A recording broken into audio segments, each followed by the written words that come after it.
didn't think that you were the only one. He was the first. Dragonborn. So finally, the third DLC for Skyrim had its release yesterday, and yes, I'm talking about the DLC Dragonborn, which more or less have its ups and downs, but in the end it's a good expansion of Skyrim.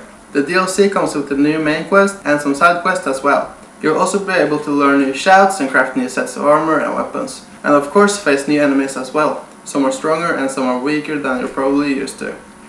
To activate the DLC, you have to encounter a couple of cultists that will try to kill you. The questline itself won't activate until you kill the guys and read the letter that one of these guys have, and this will give you a clue once you're dead.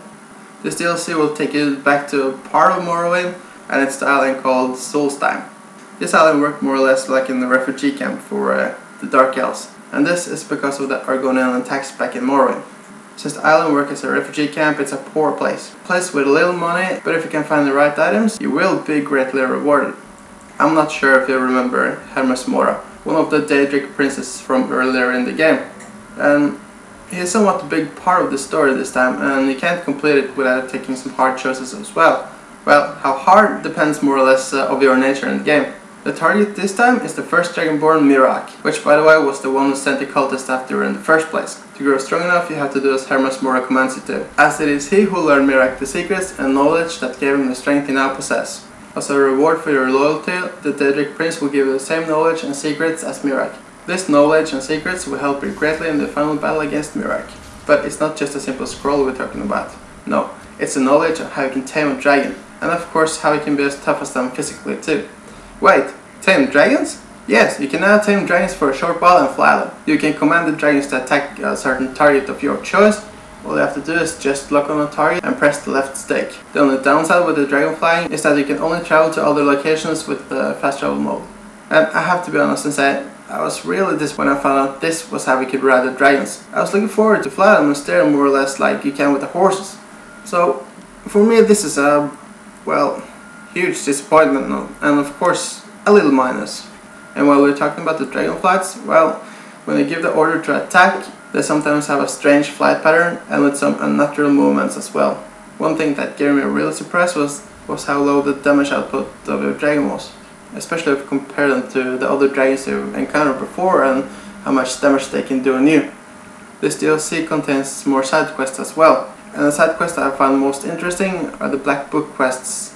Reading these books will take you deep into the realm of Hermes Mora, which kind of reminds me more or less of the Plains of Oblivion in Elder Scrolls 4. At the end of each book you will be given a reward. The rewards from these books will one way or another affect your character, and usually in a positive way, and usually you will also get at least 3 choices.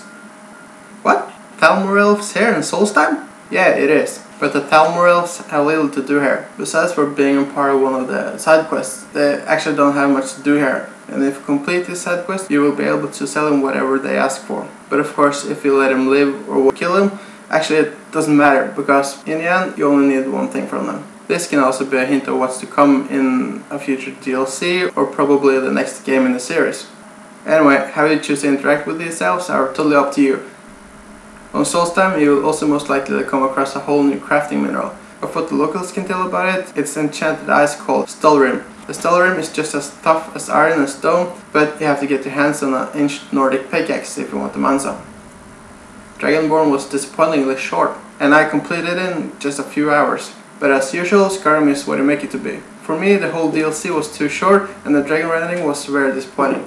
The verdict, 8 out of 10. And this is because of the short story and a huge disappointment of the dragon riding. Said it, but they were wrong.